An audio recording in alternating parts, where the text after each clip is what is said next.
The game between Anish Giri and Fabiano Caruana ended in a draw. Well, it seemed, Anish, that you were really pressing during the game. How did it look from your perspective?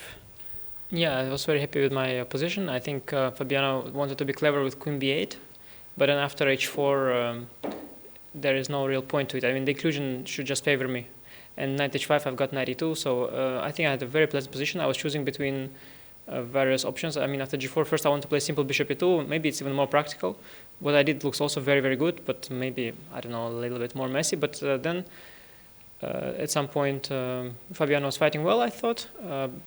But I thought the position he transitioned into with the stakes and bishop f6 should be very, very bad. Mm-hmm. But it turned out to be not so easy to win it over the board because I couldn't quite calculate a winning line to the end because there are a lot of resources for black. At the same time, I thought every move should keep a giant advantage, but it was not the case. What I did, I allowed this d4, and suddenly knight came to d5, and I saw this line almost to the end, but then he's got knight d5 back, which I missed. But already after d4, probably already it's not so much for me.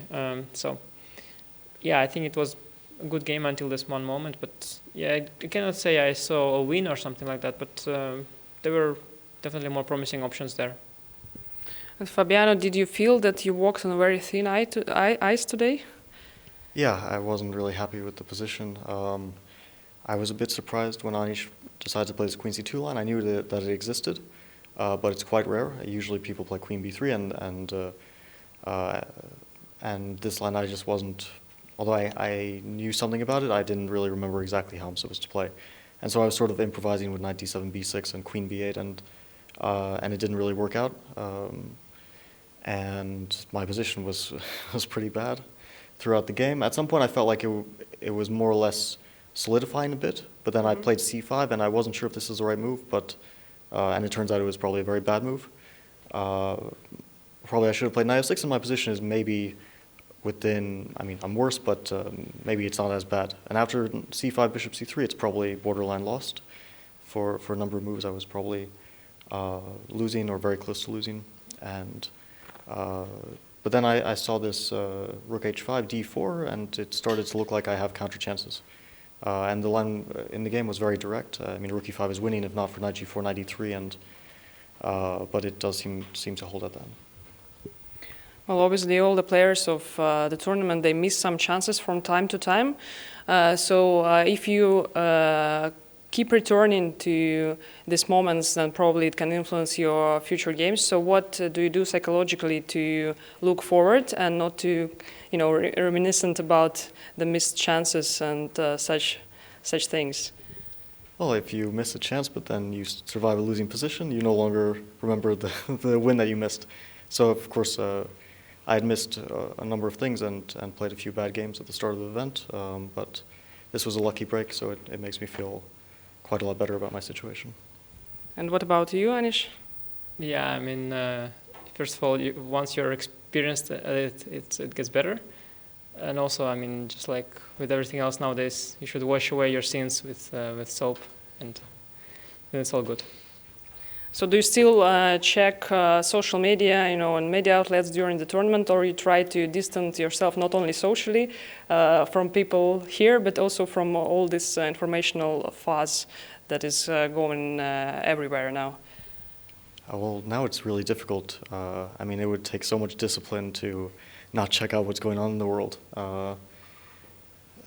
So yeah. Also, you might have to, because at some point it might be like there might be a message like you have to go to that place, otherwise we all die. So you have to really have to follow, because if you don't, it might be really, really bad simply. So I think with such stakes this high, it's more important to follow the news than focus on the event. No. Well, my final question to you is, as a chess player, you are traveling so much. And how do you cope with this lifestyle? And do you maybe sometimes regret that you have to spend so much time away from home? Yeah, I think the coming few months are going to be easier when it comes to traveling. But in general? In general, yeah, those were the good days. We traveled, got to see different places. It was fun. Could get out of the house. It was nice. Yeah, enjoyed it. And what about you, Fabiano? Do you miss home when you're out in the tournaments? Yeah, now I have a situation where I'm usually away from home for like 3 months at a time. but now I'm not actually sure I'll have anywhere to return to at the end of this tournament. I might be stranded somewhere, and I'm not exactly sure where, because the U.S. State Department said that American citizens sort of have to come back to the U.S. or not, or won't be able to come back if they don't come back right now. Oh. So I'm not exactly sure, but I'm not really thinking about it now where I'll have to go at the end of this event.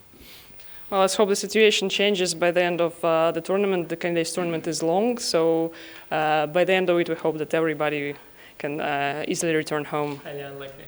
Highly unlikely. We will see. Everything changes with every minute. So, well, thank you, and see you. Yeah? I have faith in the private jet of FIDE that will fly all players to their houses. This is my only hope. That's a good option, actually. I think that's the only chance. Yes. Thank you, and see you in the next days.